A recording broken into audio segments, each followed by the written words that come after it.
Isipin nyo to. Paano kung ang karamihan sa mga mamamatay sa end times ay mawawala na bago pa man dumating yung tinatawag nating Great Tribulation? Ngayon, sisilipin natin ang isang theological na kalkulasyon na naglalatag ng isang napakagulat na timeline para sa mga huling araw. 5.3 bilyon. Tandaan ninyong mabuti ang numerong yan. Napakalaking bilang, di ba? Halos mahirap isipin. At ayon sa interpretasyong pag-uusapan natin, yang ang dami ng buhay na posibleng mawala. Ayan, ang bigat ng numerong yan. Sinasabi sa interpretasyong ito, yan daw ang bilang ng mga taong mamamatay hindi sa kasagsagan ng lahat kundi bago pa man magsimula yung huling 7 taon, yung dakilang kapighatian. Okay, so saan naman nanggaling ang ganitong kalkulasyon? Hindi naman ito basta hinugot kung saan. Lahat to nagsisimula sa isang napakahalagang kasulatan na siyang nagiging pundasyon ng buong teoryang ito. Ayan, galing sa aklat ni Zacarias. Ang susi dito ay yung ratio, 2/3 ang mamamatay, 1/3 ang matitira. Tandaan natin yung mga fraction na yan kasi dyan iikot ang buong kwenta. So ito na yung pinakapuso ng argumento. Binabago nito yung karaniwang iniisip nating pagkakasunod-sunod. Ayon sa pananaw na to, yung malawakang kamatayan ay hindi pa yung Great Tribulation mismo.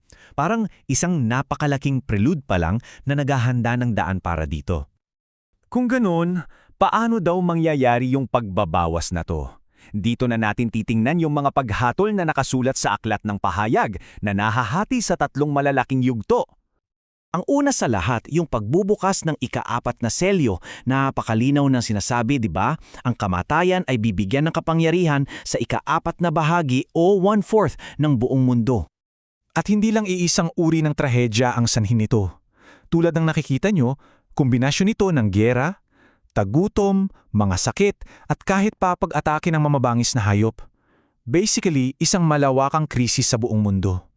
Sunod naman yung mga hatol ng trompeta. At dito mapapansin nyo, hindi direktang tao agad ang tinatamaan, kundi yung mismong planeta, yung mga bagay na nagbibigay buhay sa atin. Pakiisip na lang yung epekto nito.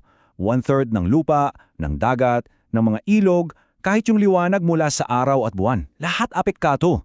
Ito ay isang ecological collapse sa global scale na gagawing halos imposible ang mabuhay.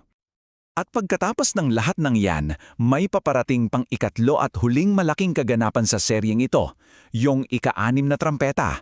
At ito, napakadirekta. Ang resulta, ang pagpatay sa 1/4 ng mga taong natitira pa.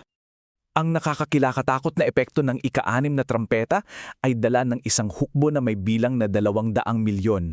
At ang misyon nila, bawasan pa ulit ng 1/3 ang populasyon ng mundo. Okay, so ngayon pagsama-samahin na natin ng lahat ng ito. Paano nga ba nagiging 5.3 billion ang mga porsyentong ito? Dito na papasok yung matematika ng propesya. Okay, sundan natin yung kwenta ha. Magsimula tayo sa populasyon ngayon na mga 8 billion. Unang hakbang, babawasan ng ika-4 na selyo ng 1/4. So 2 billion yon. 6 na bilyon na lang ang matitira. Sunod, ipinapalagay ng teorya na yung pagkasira ng 1/3 ng resources ng mundo ay magreresulta sa pagkamatay ng another 2 billion, kaya 4 na bilyon na lang ang maiiwan. At sa huli, kukunin ng ika-6 na trompeta yung 1/3 na natitira na mga 1.3 billion, kaya ang matitira na lang ay nasa 2.7 billion. At ito, para mas madaling makita yung lawak ng sakuna. Mula 8 bilyon, tingnan niyo yung bagsak hanggang 2.7 bilyon na lang. Ang ibig sabihin niyan, may nawalang 5.3 bilyong tao. In short, kapag pinagsama-sama mo yung epekto ng mga hatol na to, ang kabuuang resulta ayon sa pagkalkulang ito ay 5.3 bilyong kamatayan at lahat yan bago pa man pumasok sa susunod na yugto. Kaya ngayon, pag-isipan natin anong implikasyon nito, anong klaseng mundo ang maiiwan, at ano ang mangyayari sa 2.7 bilyong taong nakaligtas. Well, ang ibig sabihin nito, yung mga kilalang-kilalang propesiya, tulad ng pag-aangat ng isang mapaninlang na lider, yung Antikristo, at yung pamumuno niya, ay hindi mangyayari sa mundong kilala natin ngayon. Bagkus, mangyayari ito sa isang mundong wasak na at kakaunti na lang ang tao. Para mas maunawaan pa natin yung pagbabago sa pananaw, ikumpara natin yung karaniwang timeline sa kung anong iminumungkahi ng interpretasyong ito. At dito talaga natin makikita yung pinakabuod ng pagkakaiba. Ang tanong ngayon ay, ang malawakang sakuna ba ay bahagi ng kapigatian o ito ba ang dahilan kung bakit magsisimula ang kapigatian? Sa interpretasyong ito, malinaw na ito yung pangalawa. At ito na siguro ang pinakamahalagang takeaway sa lahat. Kung tama ang interpretasyong ito, yung pagpapatupad ng sikat na tatak ng halimaw o Mark of the Beast, hindi yan mangyayari sa ating sibilisasyon ngayon. Sa halip, ipapatupad ito sa isang mundong kakaunti na lang ang populasyon at wasak na dahil sa sunod-sunod na trahedya. Kaya iiwan namin kayo sa tanong na ito para pag-isipan.